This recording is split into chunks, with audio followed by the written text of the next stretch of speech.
Okay, let's say if there's anything special about Loxapine, which is Loxetan, atypical at low doses. Okay, here we are talking about Loxapine. Loxetan or Atazov. Okay, or staccato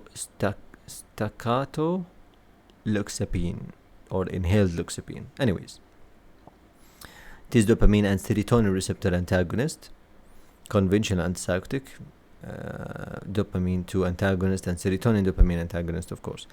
Commonly prescribed for schizophrenia, and it is FDA approved for that. Acute treatment of agitation associated with schizophrenia or bipolar disorder, and it can be used in other psychotic disorders and bipolar disorder. It works by, the blockage of D2 receptors, reducing positive symptoms of psychosis. But it has potent serotonin 2A antagonism, which means it has some atypical features. So serotonin 2A antagonist properties might be relevant at low doses, but generally are overwhelmed by high dosing. So how it works, let's just go through these quickly. Okay.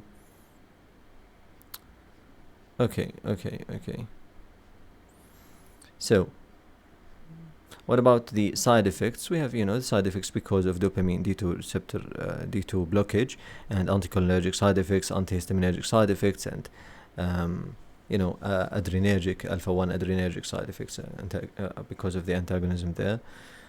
So the same thing here, but it's not usually causing weight gain. It's not usually causing. No, it can cause sedation, of course. Okay, let's talk about dosing and use. We have 60 to 100 milligram per day in divided doses. We have more than one form. We have capsules, we have oral liquid, we have injections, and we have inhalant, this is special here. Inhalant 10 milligram unit in a single use inhaler. Okay, so how to dose? Initially 20 milligram per day in 2 doses, titrate over 7 to 10 days to 60 to 100 milligram per day in 2 to 4 doses. Maximum generally is 250 milligram per day. So take liquid formulation in orange or grapefruit juice. You can do that. Okay, and that's required, it seems. That inhalation powder 10 milligram by oral inhalation using an inhaler, only 1 dose per 24 hours. Must be administered by a healthcare professional in a setting with immediate onset, access to equipment, and personnel trained to manage acute bronchospasm, including advanced airway management. Okay, so that's special here. Some dosing tips. It has conventional antipsychotic properties at originally recommended doses, starting at 10 milligram twice a day, and maintenance to 60 to 100 milligram per day, and the max to 50 milligram per day, given in 2 doses. Okay, but binding sites, PIT studies, and anecdotal clinical observations suggest that Loxapine may be atypical at lower doses, perhaps 5 to 30 milligram per day, but further studies needed. Okay.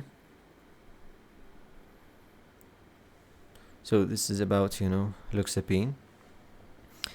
To augment partial responders to an atypical antipsychotic, consider doses of Loxapine at as low as 5 to 60 milligram per day, but use full dose if necessary. So that is the significance of this piece of information about atypical properties and so on. No formal studies, but some patients may do well on once daily dosing, especially at night, rather than twice daily dosing. But usually we are talking about divided doses.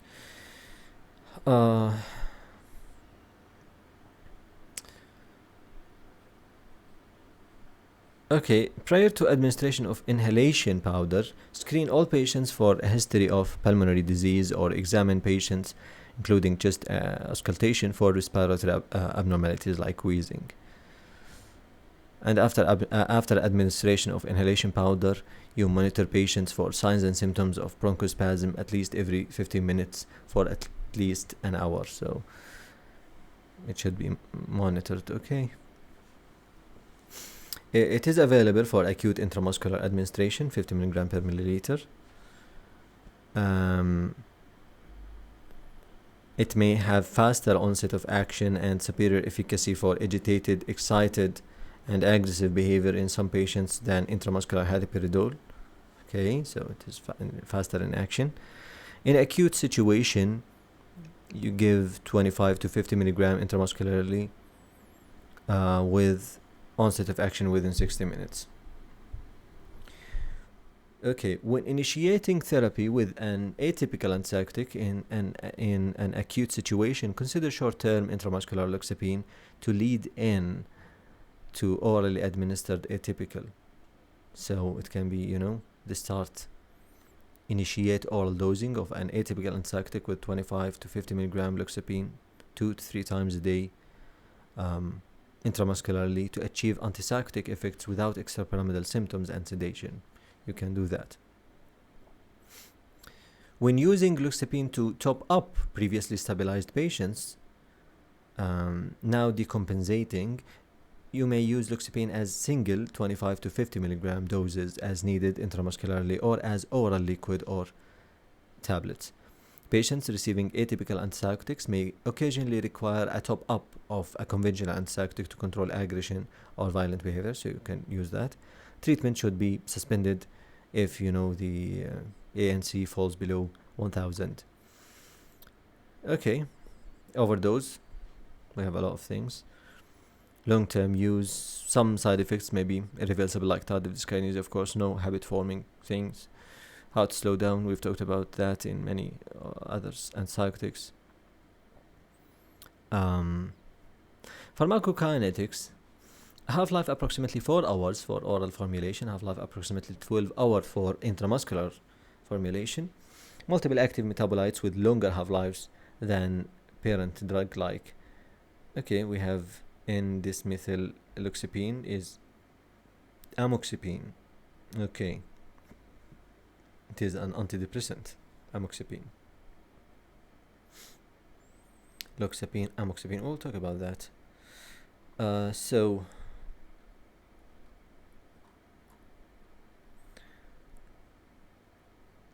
8-hydroxyloxapine and 7-hydroxyloxapine are also serotonin dopamine antagonists. 8-hydroxyamoxapine and 7-hydroxyamoxapine are also serotonin dopamine antagonists. Okay,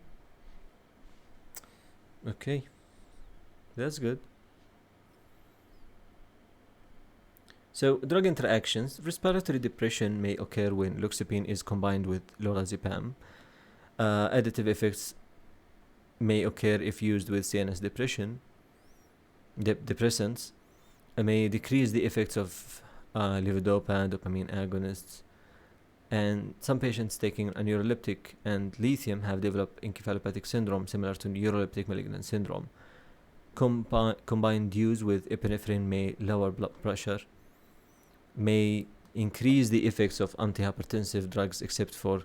Okay, we've talked about that in many other drugs, so let's just continue. I'm looking for the specific things about loxapine,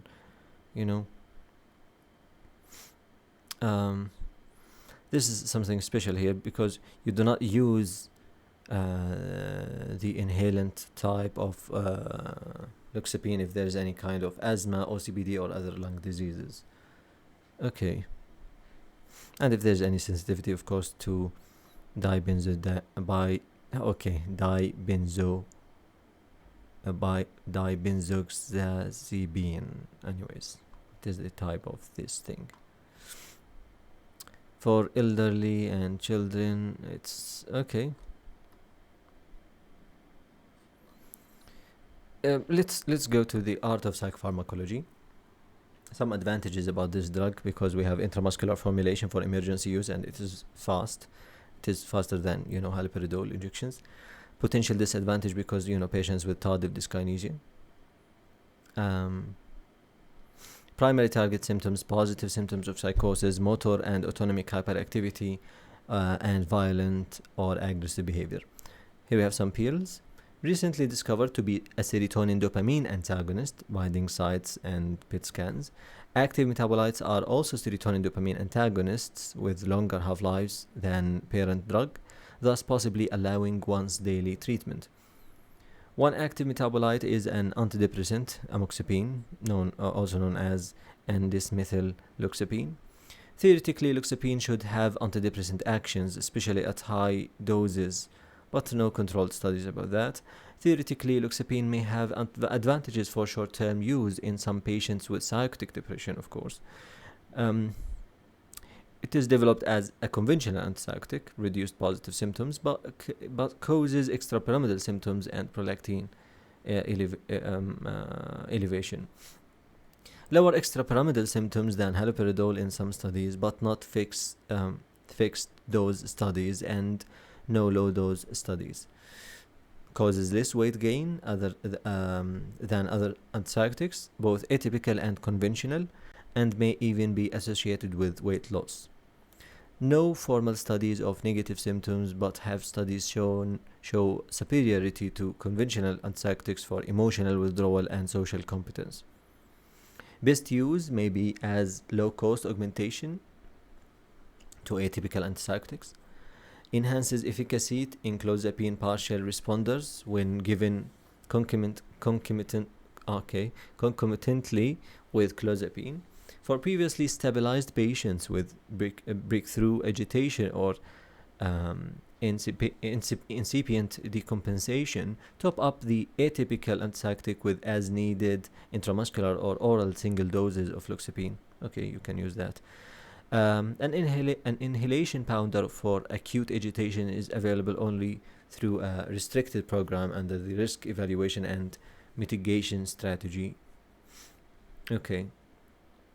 Due to the risk for bronchospasm, Loxapine inhalation powder should be administered only in an enrolled healthcare facility that has immediate onset access to equipment and personnel trained to manage acute bronchospasm, including advanced air management, like intubation and mechanical ventilation.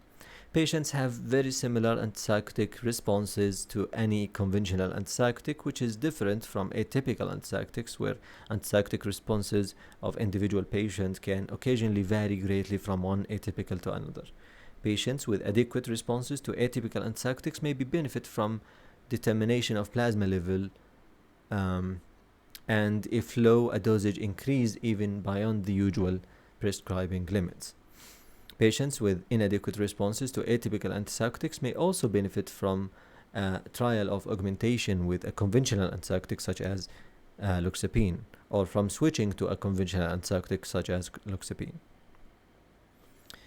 We've talked about, polypharmacy and such things. So that's it about Loxapine in a brief.